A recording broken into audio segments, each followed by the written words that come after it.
Who are some of the best program designers that you worked with in that environment where you were giving them inspiration, or they were just in the office next door, wherever the case was? Who were some of those guys or girls that were just stand out in their program design acumen? Yeah, it goes back to day one. Brett Marshall was my training partner, and the first person that I kind of tested those waters with. And then my brother. Yep. Still doing it, right? Yep. Brett's not still doing it? Brett is, I think, still doing his own thing with CrossFit Calgary, I believe. Okay. And then Max Elhaj. Really, he was let's call it the OPEX original, because we moved down. We were OPT, but we transitioned when we came to Scottsdale, and he was like in at the beginning of that. Then Mike Lee.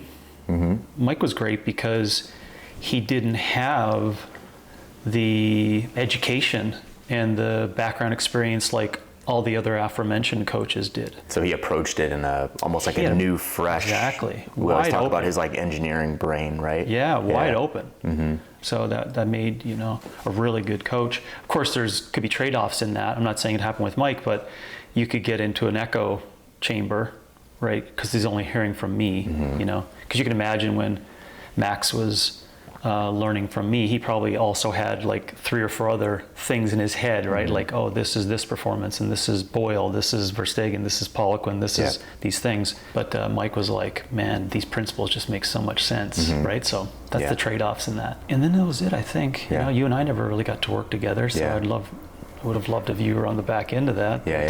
That would have been cool. Yeah, maybe we could start something, man. Maybe we could start something here. Let's start an application. Okay, really quick, just because I'm curious. Yeah. Let's start back at Brett. Like, what made Brett stand out in your mind? I'm just interested in like the characteristics and why you're mentioning those people specifically. The person to be good at program design? Yeah, what made Brett stand out in your mind? Like, he was like one of the first ones, and this is what he did really well. Yeah, I'll come back to each individual one, but it's just because I thought of it. I'll answer it in that what made all of them really good. And I think they loved fitness. And they didn't just love fitness, because that sounds like, today you can't really define what that may have meant, but they loved everything that was entailed in learning things that could help a human, that they could pass on, that would improve their performance. And that was fitness mainly for a lot of it. So they really dug that. Was it mostly objectively? Like, I'm giving you this thing that I don't know what the result is going to be, but I have a really good idea. But for sure. I can, that's what they loved about it. Assess, it wasn't just my saying something to Brett or anyone.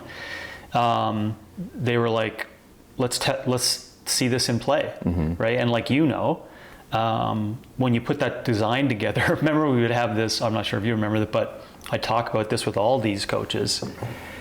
We would have opportunities just to sit down and like, quote unquote, metaphorically, have a cigar and a drink and whiskey, just talking about how good the program design worked. What I mean by that is that's the design and stuff would always give the coach feedback, right? Like, that's the great thing in fitness is like the truths are like revealed right away, right? Like, oh gosh, that was horrible.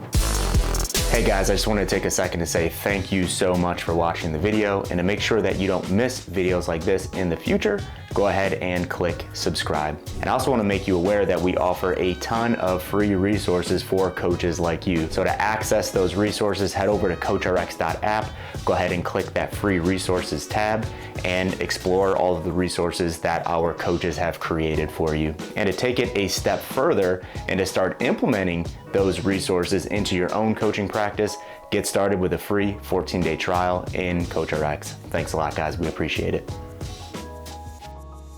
Brett always had a chip on his shoulder, and that could seem negative in some people's eyes. I always saw it as a characteristic of Brett that was very admirable. But he, and that chip was to be really good at something, and he was really good at CrossFit. So that carried over to his sport. My brother had a little bit of the, that generation's perspective of this scientific approach to trying to be right, trying to do it the right way. Yep. And if it's not the right way, not doing it at all, not even touching it. So he had that as the characteristic. Max was open-minded. That was his strength. Very open-minded, asked really good questions, challenging questions that challenged me and my thought process. And that was great about his character. And Mike was a grinder, and that's a great characteristic to have, right? Like, it just shows your commitment and things that we appreciate in like soldiers, people getting shit done and putting a list together and knocking it out and just getting it done. Yeah, it's funny. Brett would be the only one that I don't have, that I've never known personally. But the other three, it's funny because the things that you're saying, like, oh, this is what made them great program designers, you're almost just speaking to their personality and character in general, right? Like you say, like, Mike was a grinder. It's like, yeah, from a work standpoint, but also everywhere else, right? Like, he just kind of had that personality. That's just interesting, right? Like, I don't think it's kind of cool. I don't think it was only confined to how they sat behind a computer and designed a training program. I think it was just their personality, right? Which is kind of cool on reflection, because you'd like that to come out in your design. Right? Because it is personal. Sam stands out to me as well. I know you and Sam work very closely together. Yeah, Sam was definitely in there, but he wasn't like the, under my arm, Because you were out of it by the time he came. Yeah, because Sam came over 2017 after we met in CCP, and then we were conversing a little bit when he was in California, I believe. And then he came when Mike was there.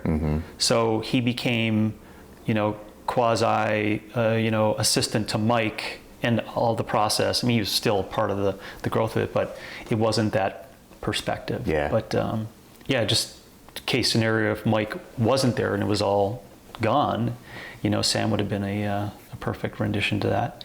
And if I would go along that, line, just because you brought him up, Sam, it would be just principled human. There's stuff about Sam that, you just can't unlike. Just a good human. And there's upsides and downsides to that, because as you know, like in coaching, sometimes you got to be a killer. You got to, you have to do things that your person and your characteristic would not do.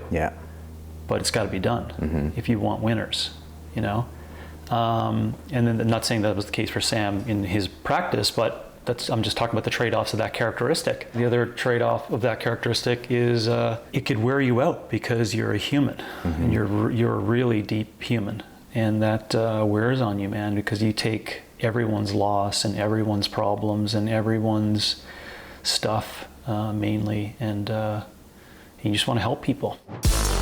Hey guys, I just want to say thanks a lot for sticking around to the end. Our goal in this channel is to create valuable content, one video at a time, and to keep it free. So if you're not already, go ahead and subscribe to the channel. And to continue watching on our channel, go ahead and click one of the videos above. And if you want to keep going and you want to keep digging, you want to start implementing the things that we talk about here on this channel, I highly encourage you to get started with a free 14-day trial inside of CoachRx. Thanks a lot, guys. I appreciate it.